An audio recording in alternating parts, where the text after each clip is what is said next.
Hello friends, मैं सलोनी और स्वागत करती हूँ आपका मेरे YouTube channel ready for study में। हमने अब तक जो विकारी शब्द थे उनके 3 जो हमारे टॉपिक थे वो हम पूरे कर चुके हैं, संज्ञा, सर्वनाम और विशेष। चौथा जो हमारा विकारी शब्द है वो है क्रिया। आज हम जो हमारा चौथा विकारी शब्द है क्रिया, उसके बारे में पढ़ेंगे। तो चलिए जो हमारी आज की वीडियो है वो हम शुरू करते हैं। आज का हमारा टॉपिक रहेगा क्रिया। क्रिया क्या होती है? सबसे पहले देखिए क्रिया क्या होती है, क्रिया किसे कहते हैं, इसकी परिभाषा।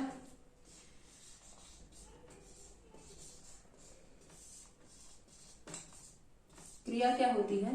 देखिए, जिस शब्द से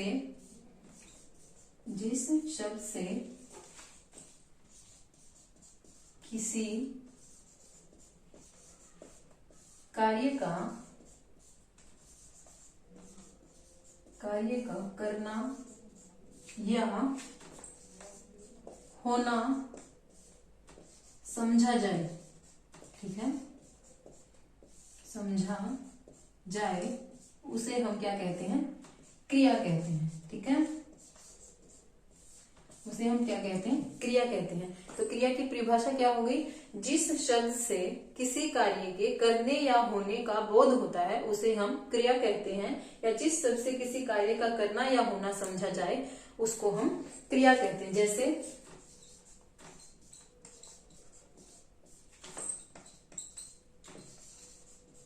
खाना,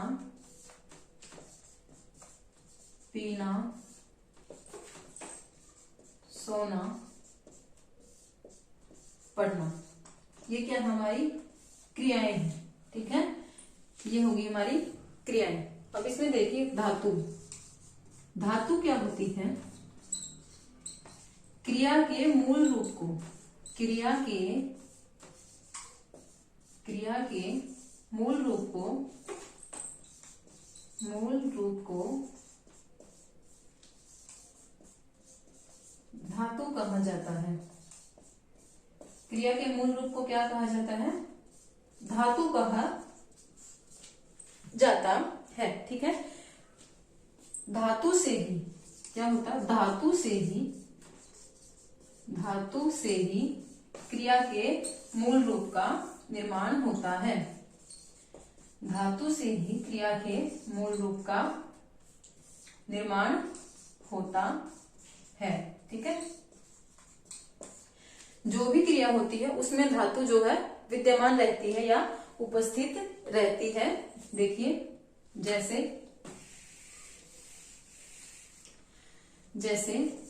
चलना क्रिया है, तो इसमें चल क्या है? धातु है। ठीक है, चल क्या है? धातु है। पढ़ना,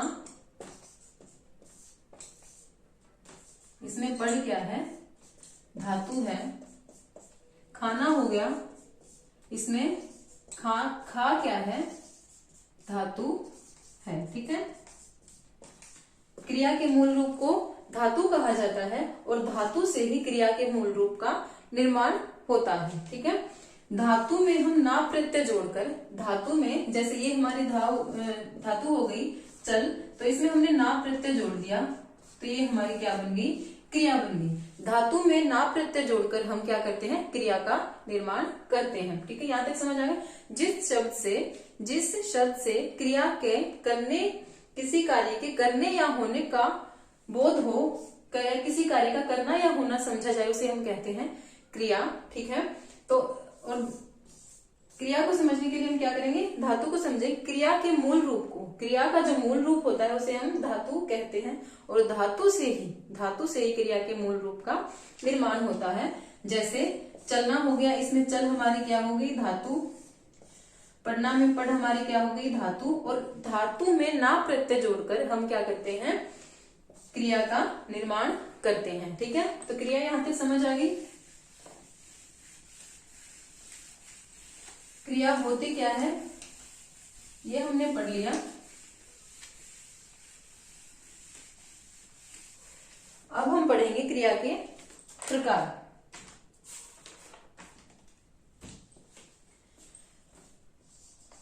कर्म या रचना की दृष्टि से क्रम या रचना की दृष्टि से क्रिया के प्रकार। क्रम या रचना की दृष्टि से क्रिया के कितने प्रकार होते हैं? 2 प्रकार होते हैं। पहला होता है आपका सकर्मक और दूसरा होता है आपका अकर्मक। ठीक है, सकर्मक और अकर्मक। ठीक है, इसमें जैसे स प्लस हो गया आपका कर्म, स का मतलब साथ में, तो सकर्मक क्रिया आपकी कौन सी होती है? जिसमें क्रम साथ में होता है। और इसमें आपका हो गया ए में क्या होता है आपका? नहीं। ठीक है, नहीं, इसमें आपका कर्म नहीं होता, इसमें आपका कर्म नहीं होता। तो सकर्मक क्रिया वो होती है जिसमें कर्म विद्यमान रहता है, और अकर्मक क्रिया वो होती है जिसमें कर्म नहीं होता। ठीक है, तो ये हो गई हमारी ये। अब इसकी हम परिभाषा पढ़ लेंगे। सकर्मक क्रिया की परिभाषा होती है जिस क्रिया के साथ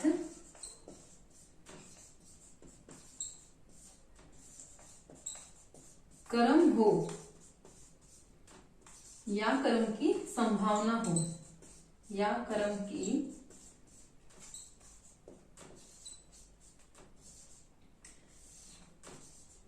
संभावना हो, वो होगी आपकी सकर्मक क्रिया। ठीक है, इसमें क्रिया का जो फल होता है, इसमें क्रिया का फल कर्म पर पड़ता है, क्रिया का फल कर्म पर पड़ता है। ठीक है, और अकर्मक क्रिया आपकी कौन सी होगी? जिस क्रिया के साथ कर्म नहीं होता या कर्म की संभावना नहीं होती, जिसमें क्रिया का जो फल पड़ता है वो किस पे पड़ता है? कर्ता पर पड़ता है। इसमें क्रिया का फल किस पर पड़ता है? क्रिया का फल कर्ता पर पड़ता है, कर्ता पर पड़ता है, क्योंकि इसमें कर्म नहीं होता। अब इसके एग्जाम्पल देखिए, जैसे सकर्मक क्रिया का एग्जाम्पल देखिए, राम फल खाता है, राम फल खाता है। इसमें क्रिया हमारी क्या होगी? खाना। राम क्या हो गया?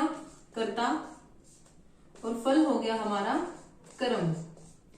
तो राम क्या खाता है? राम फल खाता है। क्रिया का जो वो होगा किस पे पड़ा?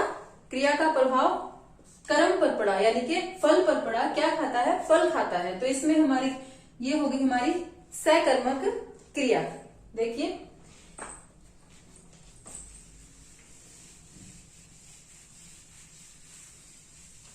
दूसरा एग्जांपल देख लीजिए। सीता गीत गाती है, सीता गीत गाती, गाना क्या होगी? क्रिया, सीता होगी कर्ता, और गीत क्या हो गया? कर्म। इसमें क्रिया का प्रभाव किस पर पड़ा? कर्म पर। तो ये हो गई हमारी सकर्मक क्रिया। अकर्मक क्रिया का देखिए एग्जाम्पल दे, जैसे राधा रोती है, रोना हमारी हो गई क्रिया, और राधा हो गई कर्ता। तो इसमें क्रिया का प्रभाव सीधा किस पर पड़ा? कर्ता पर, क्योंकि इसमें कर्म नहीं है, इसमें कर्म नहीं है, तो क्रिया का प्रभाव सीधा कर्म पर न पड़कर किस पर पड़ा? कर्ता पर पड़ा। तो ये हो गई हमारी अकर्मक क्रिया। ठीक है,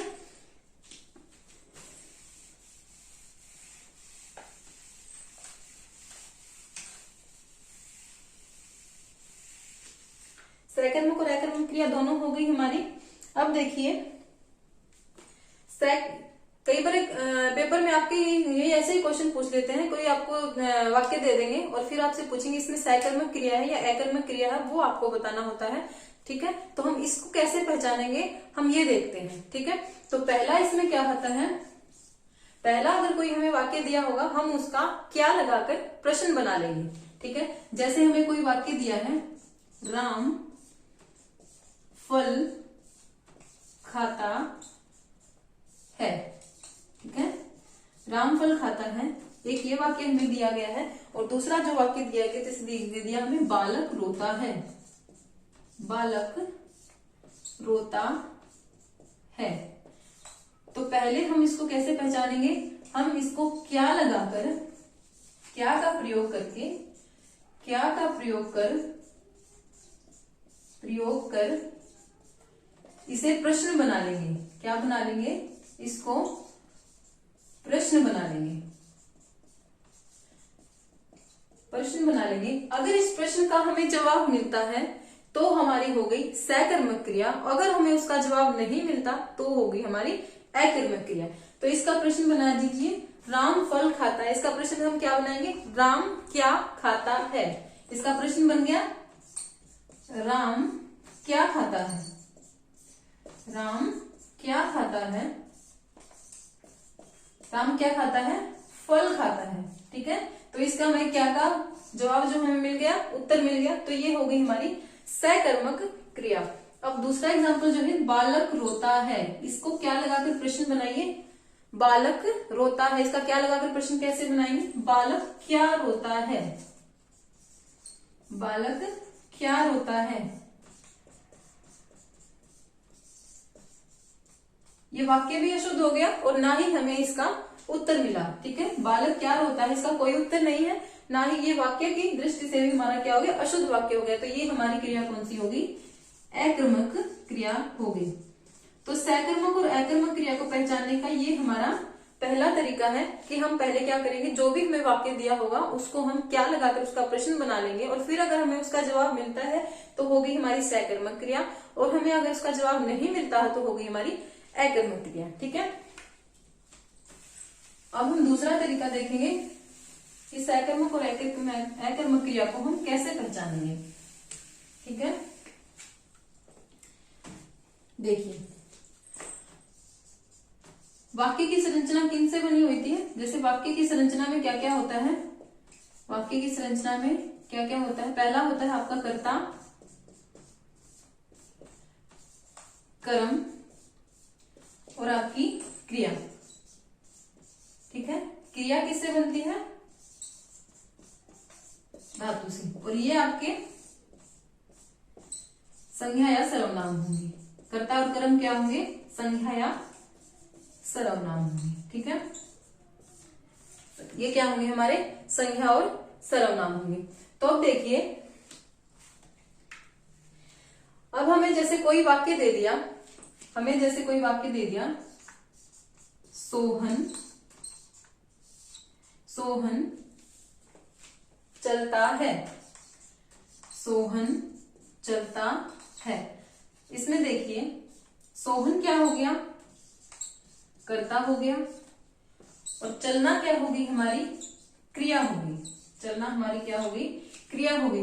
तो इसमें क्रिया का प्रभाव किस पे पड़ा, कर्ता पे, क्योंकि इसमें क्या नहीं है, कर्म नहीं है, कर्म नहीं है। तो ये क्या होगी, हमारी अकर्मक क्रिया होगी। क्या होगी, हमारी अकर्मक क्रिया होगी। तो इसको हमने कैसे पहचाना, वाक्य की संरचना में हमारे ये जो 3 पद होते हैं महत्वपूर्ण होते हैं, उसमें हमारे कर्ता होता है, कर्म होता है और क्रिया होती है। ठीक है, तो इसमें हमने जो वाक्य लिया, सोहन चलता है, इसमें कर्ता भी है और क्रिया भी है। क्या नहीं है, कर्म नहीं है, कर्म नहीं है। और अकर्मक क्रिया हमारी कौन सी होती है, जिसमें कर्म नहीं होता। तो ये हमारी कौन सी होगी, अकर्मक क्रिया होगी।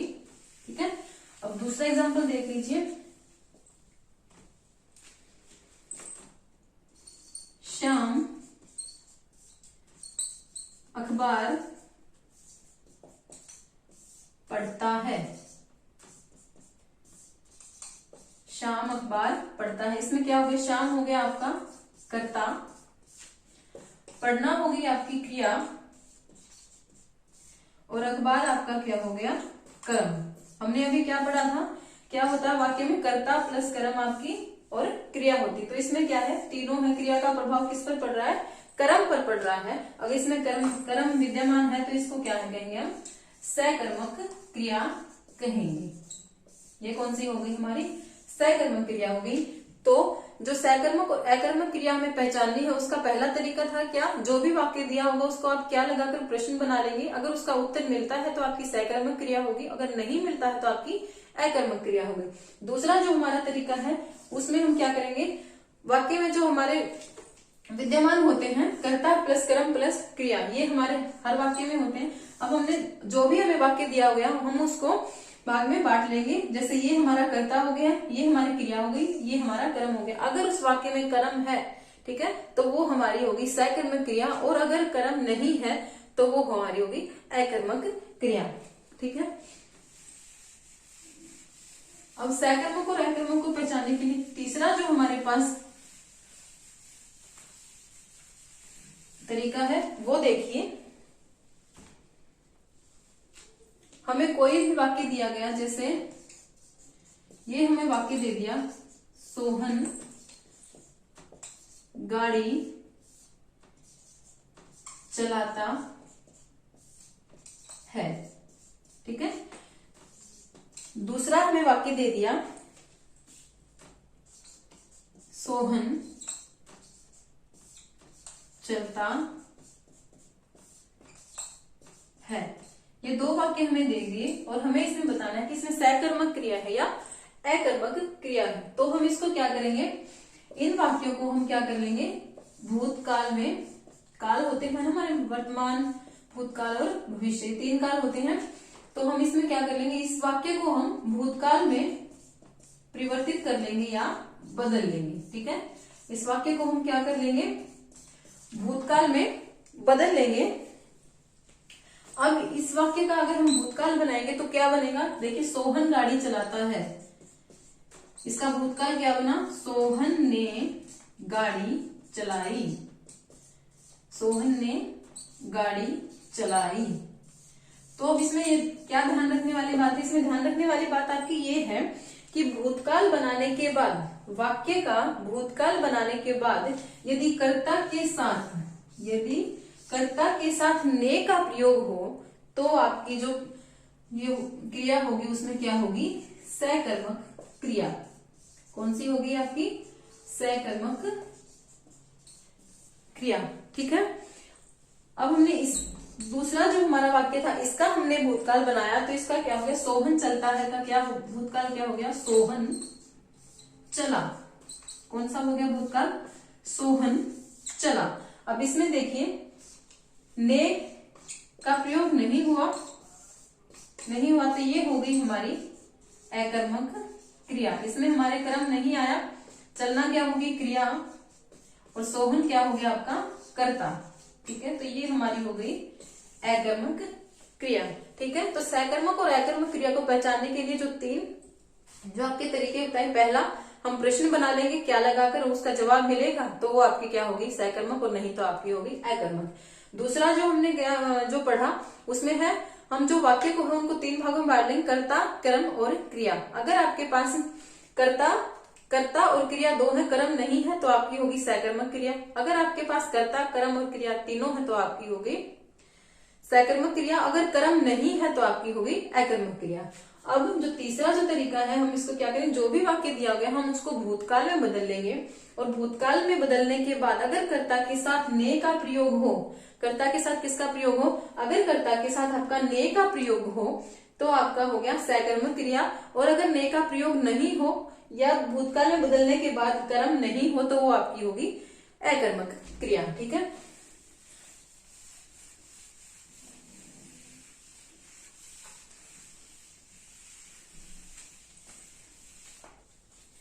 आगे देखिए। अब जो सकर्मक क्रिया होती है, सकर्मक क्रिया, इसके भी दो भेद होते हैं। एक होती है आपकी एक कर्मक क्रिया, एक कर्मक क्रिया, और दूसरी होती है आपकी द्विकर्मक क्रिया।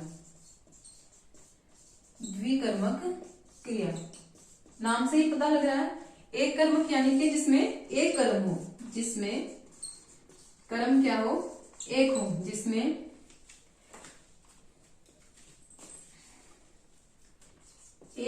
कर्म हो। एककर्मक क्रिया कौन सी होती है? जिसमें क्रिया के साथ केवल एक कर्म हो, वो हो गई आपकी एककर्मक क्रिया। और द्विकर्मक जिसमें क्रिया के साथ दो कर्म हो। क्रिया के साथ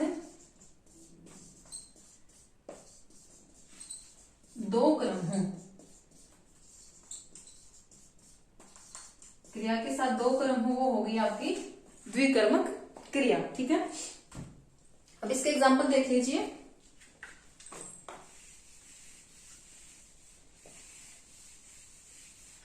इसके एग्जांपल देखिए। पहला आप क्या हो गया, जैसे अध्यापक ने छात्रों को पढ़ाया। ठीक है, अध्यापक ने छात्रों को पढ़ाया। कर्म कितना है? एक। छात्र क्या हो गया आपके? कर्म कितना है? एक। ठीक है, अध्यापक ने हिंदी पढ़ाई, या कोई भी विषय ले लीजिए आप। ठीक है, अध्यापक ने क्या पढ़ाई? हिंदी पढ़ाई। इसमें क्या है? अध्यापक क्या हो गया आपका? कर्ता, छात्र हो गई कर्म, और पढ़ाना आपकी हो गई क्रिया। ठीक है, ऐसे ही इसमें आपका अध्यापक हो गया कर्ता, हिंदी आगे हो गया आपका कर्म, और पढ़ना हो गया आपकी क्रिया। तो इसमें कर्म जो है कितना है? एक है। कर्म क्या है? एक है, इसलिए क्या हो गई है? एक कर्मक क्रिया। अब दूसरा देख लीजिए, द्विकर्मक क्रिया का एग्जांपल देख लीजिए। अध्यापक ने छात्रों को हिंदी पढ़ाई। अध्यापक ने छात्रों को हिंदी पढ़ाई। इसमें अध्यापक कर्ता, पढ़ना क्रिया, और अध्यापक छात्र आपके हो गए कर्म, और हिंदी भी आपकी होगी कर्म। इसमें कितने कर्म हो गए आपके? हिंदी और छात्र दो कर्म हो गए। तो इसको हम क्या कहेंगे? द्विकर्मक क्रिया। इसका एक और एग्जांपल देख लीजिए। जैसे श्याम ने राम को थप्पड़ मारा। ठीक है, मारना आपकी क्रिया होगी, श्याम आपका कर्ता हो गया, कर्म आपकी हो गए दो। तो इसको क्या कहेंगे आप? द्विकर्मक क्रिया कहेंगे। ठीक है, अब आगे हम जो करेंगे वो करेंगे क्रिया के भेद संरचना के आधार पर। संरचना के आधार पर क्रिया के भेद।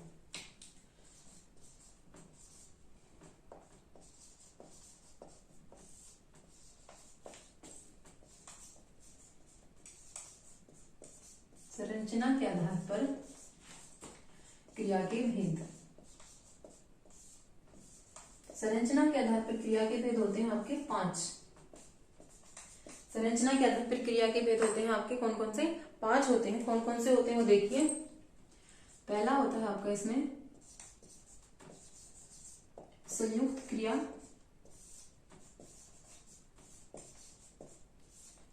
फिर होता है आपका पूर्वकालिक क्रिया,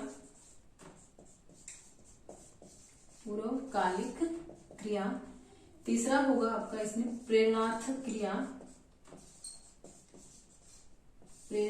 क्रिया, चौथा होगा इसमें आपका नाम धातु क्रिया, और पांचवा होगा आपका इसमें तुदंत क्रिया। ठीक है, ये हो गए संरचना के आधार पर क्रिया के भेद। और अगर आपसे पूछे प्रयोग व संरचना के आधार पर क्रिया के कितने भेद होते हैं, तो आपके हो जाएंगे 8। संरचना के आधार पर पूछे तो 5, और प्रयोग व संरचना के आधार दोनों पर पूछे तो आप इसके भेद हो जाएंगे 8। इसमें 3 भेद और कौन से जुड़ जाएंगे? पहला जुड़ जाएगा इसमें सामान्य क्रिया, पहला जुड़ जाएगा आपका इसमें सामान्य क्रिया, और 2 और जुड़ जाएंगे आपके इसमें। एक हो जाएगा सहायक क्रिया, और जो 8वां हो जाएगा आपका उसमें हो जाएगा सजातीय क्रिया। ठीक है, अब इसको देखिए। संरचना के आधार पर क्रिया के भेद हो गए आपके 5, और अगर प्रयोग व संरचना दोनों के आधार पर पूछे तो आपके भेद हो गए 8। ठीक है, तो इसमें आपके 8 भेद कौन से हो गए? सामान्य क्रिया, संयुक्त क्रिया, पूर्वकालिक क्रिया, प्रेरणार्थक क्रिया, नाम धातु क्रिया, कृदंत क्रिया और आपकी सहायक और सजातीय क्रिया। अब हम इसको आगे डिटेल में पढ़ेंगे। सबसे पहले हम पढ़ेंगे सामान्य क्रिया। सबसे पहले पढ़ेंगे हम सामान्य क्रिया क्या होती है उसके बारे में। सामान्य क्रिया होती है आपकी, इसमें एक ही कार्य होता है, एक ही कार्य होता है, एक ही कार्य, और उसके लिए क्रियापद भी जो प्रयोग में किया जाता है वो एक ही होता है। क्रियापद भी आपका एक ही होता है, क्रियापद भी एक ही होता है। ठीक है, सामान्य क्रिया होती है, उसमें एक कार्य और उस कार्य करने के लिए एक ही क्रियापद। जैसे मोहन पुस्तक पढ़ता है, मोहन पुस्तक पढ़ता है, इसमें क्रिया एक है, एक ही क्रिया या क्रियापद, एक ही क्रियापद, और कार्य भी क्या हो रहा है? एक ही कर रहा है। मोहन क्या कर रहा है? मोहन पुस्तक पढ़ रहा है। तो ये होगी आपकी सामान्य क्रिया, जिसमें एक ही क्रिया, एक ही कार्य और क्रियापद भी एक ही हो गया। ये होगी आपकी सामान्य क्रिया। दूसरा आपका हो गया संयुक्त क्रिया। दूसरा आपका कौन सा आएगा? संयुक्त क्रिया।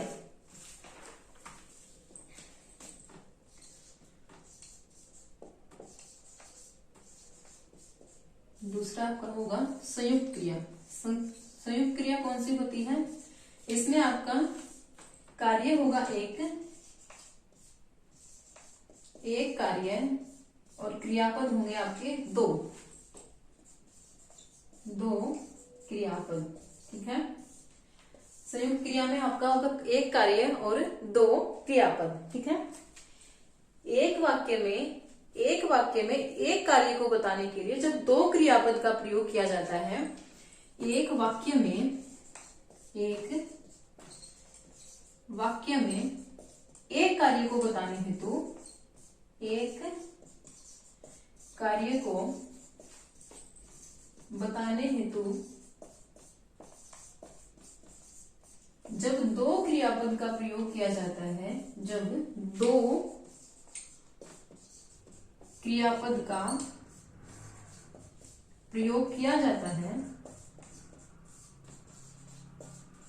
तो वहां होगी आपकी संयुक्त क्रिया। जैसे इसके एग्जांपल देख लीजिए। जैसे आपने पाठ पढ़ लिया, इसमें क्रिया कितनी हो गई? ये दोनों क्या होगी? क्रिया। दो क्रियापद हैं और कार्य क्या है? एक। कार्य क्या है?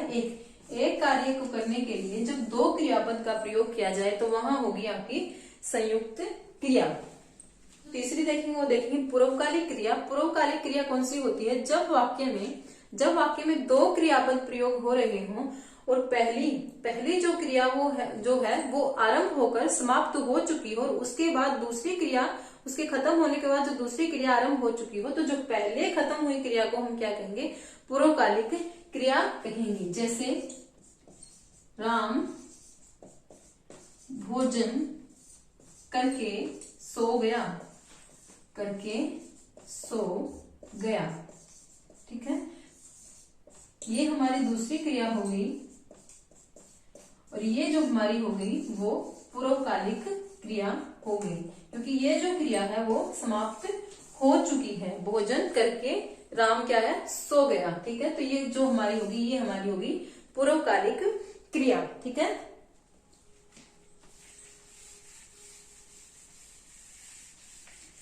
अब चौथा जो हमारा पॉइंट रहेगा वो रहेगा नाम धातु। चौथा जो हमारा रहेगा वो रहेगा नाम धातु क्रिया। नाम धातु क्रिया। नाम धातु क्रिया कौन सी होती है? संज्ञा या सर्वनाम में संज्ञा या सर्वनाम में यदि प्रत्यय जोड़ दिया जाए, यदि प्रत्यय जोड़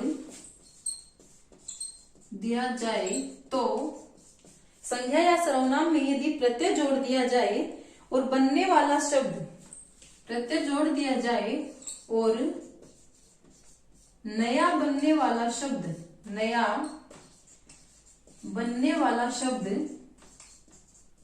क्रिया का रूप धारण कर ले, नया बनने वाला शब्द क्रिया का रूप धारण कर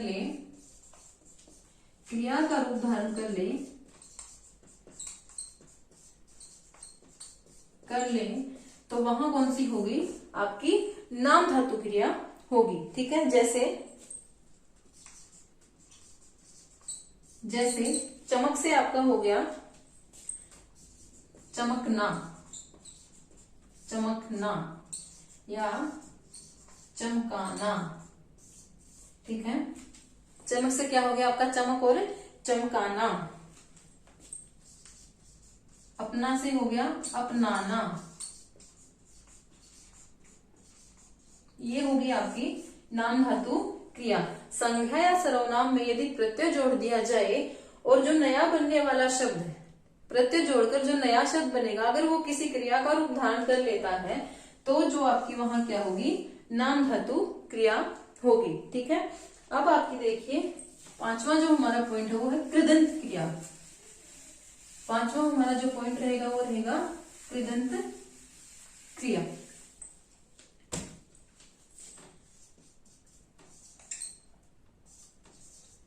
कृदंत क्रिया, कृदंत क्रिया देखिए क्या होती है? धातुओं में हम नाप प्रत्यय लगाकर क्रिया बनाते हैं। ठीक है, धातुओं में अगर नाप प्रत्यय के अलावा, धातुओं में अगर नाप प्रत्यय के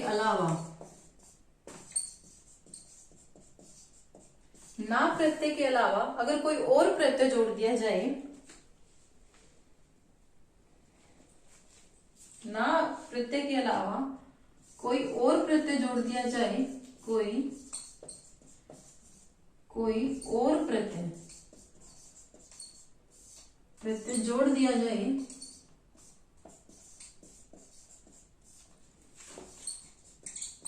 धातुओं में अगर ना प्रत्यय के अलावा कोई और प्रत्यय जोड़ दिया जाए और जो नया शब्द बनता है और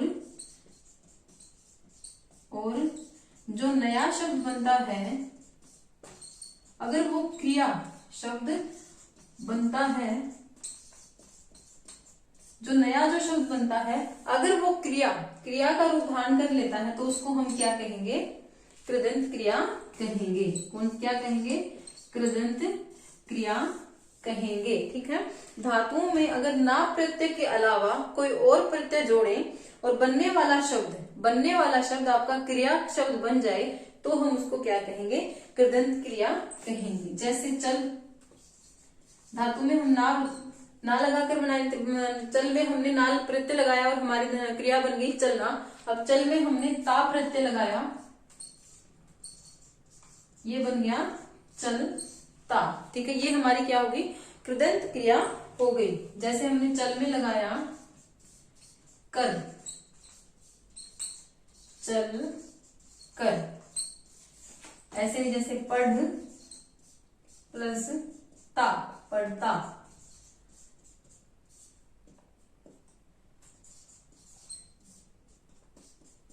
पढ़कर।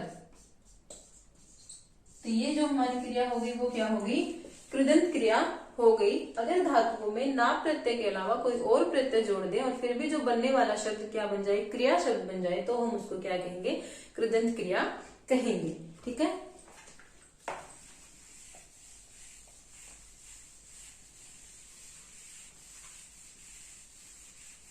यहां तक हमारे जो 5 पॉइंट थे वो पूरे हो गए। अब देखिए छठा,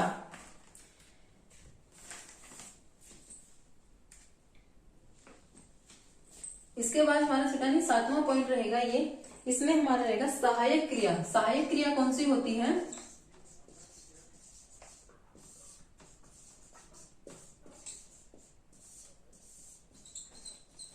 सहायक क्रिया आपकी कौन सी होती है?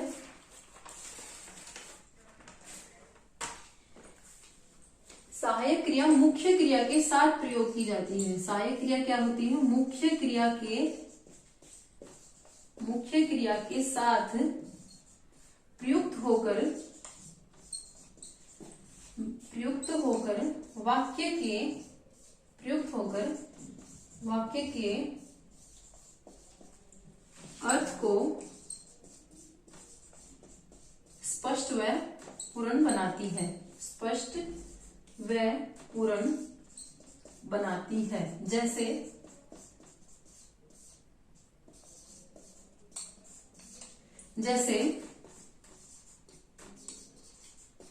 बच्चे खेल रहे थे। इसमें थे क्या है? सहायक क्रिया है। से क्या है आपकी? सहायक क्रिया है। इसके बिना वाक्य क्या है आपका? अधूरा है। बच्चे खेल रहे, अर्थ पूर्ण नहीं कर रहा। बच्चे खेल रहे थे, ये वाक्य अब आपका पूरा हो गया। जो थे ये क्या थी? आपकी सहायक क्रिया हो गई। ठीक है। मैं घर जाता हूं। मैं घर जाता हूं, इसमें आपकी कौन सी होगी सहायक क्रिया? बताइए कौन सी होगी? हूं आपकी क्या होगी?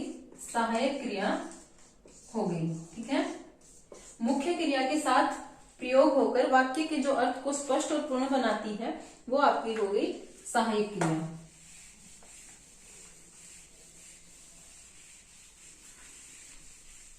अब आपका सबसे जो लास्ट प्रकार है वो देखिए कौन सा है? सजातीय क्रिया। सजातीय क्रिया हमने वाक्य के जो अंग पढ़े थे उसमें क्या पढ़ा था? देखिए वाक्य के अंग में हमने पढ़ा था, इसमें होता कर्ता प्लस कर्म और फिर होती है आपकी क्रिया। ठीक है। ये थे। क्रिया बनती है आपकी धातु से और कर्ता और कर्म आपके होते हैं संज्ञा या सर्वनाम से। ठीक है। किससे होते हैं? संज्ञा या सर्वनाम से। ये समझ में आ गया। तो सजातीय क्रिया क्या होती है आपकी? समान जाति की क्रिया। सजातीय क्रिया या समान जाति की क्रिया। ठीक है। समान जाति की क्रिया, इसमें आपका होता है, इसमें जो कर्म होता है, सजातीय क्रिया में जो कर्म होता है वो संज्ञा या सर्वनाम से नहीं बनता। सजातीय क्रिया में जो आपका कर्म होता है वो संज्ञा या सर्वनाम से बनने की बजाय किससे बनता है? धातु से बनता है। ठीक है। सजातीय क्रिया में जो वाक्य जो आपका होगा वो कर्म और क्रिया दोनों किससे बनेंगे? आपके धातु से बनेंगे। ठीक है। इसमें देखिए एग्जाम्पल देख लीजिए आप। गीता ने गीत गाया। गीता ने गीत गाया। इसमें गीत जो कर्म है, गीत जो कर्म है वो भी गा धातु से ही बना है। वो भी किससे बना है? गा धातु से बना है। और ये आपकी क्रिया है ही, ये गा धातु से बनी है। एक दो एग्जांपल और देख लीजिए। जैसे भारत ने लड़ाई लड़ी। भारत ने लड़ाई लड़ी। ठीक है। ये किसके एग्जाम्पल हो गए? आपके सजातीय क्रिया के। ठीक है। सजातीय क्रिया में क्या हो गया? समान जाति की क्रिया होती है आपकी और इसमें कर्म जो होता है आपका संज्ञा या सर्वनाम से न बनकर किससे बनता है? धातु से बनता है। किससे बनता है? धातु से बनता है। जैसे गीता ने गीत गाया, किससे बने ये? धातु से। ये दोनों शब्द किससे बने हैं? गा धातु से। ये आपकी किससे बनी है? लड़ धातु से। ठीक है। ये हो गई आपकी सजातीय क्रिया। तो यहाँ जो हमारा क्रिया का टॉपिक था वो आपका पूरा हो गया है। तो आज की वीडियो में हमने पढ़ा क्रिया क्या होती है, जिन शब्दों से किसी कार्य का करना या होना समझा जाए उनको हम क्रिया कहते हैं। ठीक है। और धातु में ना प्रत्यय लगाकर हम क्रिया का निर्माण करते हैं। कर्म और रचना की दृष्टि से क्रिया के हमारे कितने प्रकार होते हैं? 2 प्रकार होते हैं। एक होती है आपकी सकर्मक क्रिया और दूसरी होती है आपकी अकर्मक क्रिया। सकर्मक क्रिया कौन सी? जिसमें कर्म विद्यमान रहता है, जिसमें क्रिया का जो प्रभाव पड़ता है वो कर्म पर पड़ता है। और अकर्मक क्रिया आपकी कौन सी होती है? जिसमें कर्म नहीं होता, वो होती है आपकी अकर्मक क्रिया। इसकी हमने ये पहचान ली थी कि हम कैसे पहचानेंगे कि ये सकर्मक क्रिया है या अकर्मक क्रिया है। जो पहला हमारा इसमें तरीका था वो ये था कि हम जो भी हमें वाक्य दिया होगा हम उसका क्या लगाकर प्रश्न बना लेंगे। अगर हमें उस प्रश्न का जवाब मिलता है तो वो होगी हमारी सकर्मक क्रिया, और अगर नहीं मिलता है तो वो होगी हमारी अकर्मक क्रिया। दूसरा जो तरीका हमने दिया था, वाक्य में हमारे कर्ता, कर्म और क्रिया 3 जो होते हैं वो अंग होते हैं। ठीक है।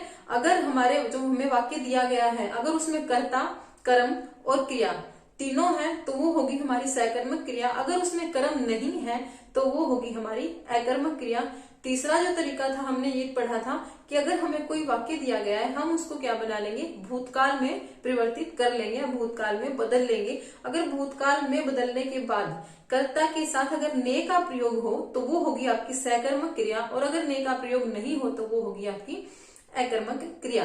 फिर हमने सकर्मक क्रिया के 2 भेद पढ़े थे, एक एकर्मक और दूसरा द्विकर्मक। एक कर्मक जिसमें एक कर्म होता है और द्विकर्मक जिसमें 2 कर्म होते हैं। और फिर हमने पढ़ा क्रिया के जो भेद पढ़े हमने, संरचना के आधार पर क्रिया के भेद होते हैं आपके 5, और प्रयोग व संरचना दोनों के आधार पर अगर पूछा जाए तो आपकी क्रिया के भेद होते हैं 8। इसमें आपके कौन कौन से भेद हो गए? सबसे पहली होगी आपकी सामान्य क्रिया, दूसरी होगी आपकी संयुक्त क्रिया, तीसरी होगी आपकी पूर्वकालिक क्रिया, फिर आपकी प्रेरणार्थिक क्रिया, फिर आपकी नाम धातु क्रिया, फिर होगी आपकी कृदंत क्रिया, फिर होगी आपकी सहायक क्रिया, और लास्ट में होगी आपकी सजातीय क्रिया। तो यहाँ हमारा जो क्रिया का टॉपिक है वो कंप्लीट होता है। और साथ ही जो विकारी शब्द हम पढ़ रहे थे, संज्ञा, सर्वनाम और विशेषण क्रिया, ये हमारे चारों जो हैं ये कंप्लीट हो चुके हैं। इसके बाद हम पढ़ेंगे अविकारी शब्द। तो कल की जो हमारी वीडियो रहेगी वो अविकारी शब्दों के बारे में रहेगी। उम्मीद है आपको जो आज की क्लास पसंद आई होगी। अगर आपको आज की क्लास पसंद आती है तो आप लाइक के बटन को प्रेस करें और चैनल को सब्सक्राइब भी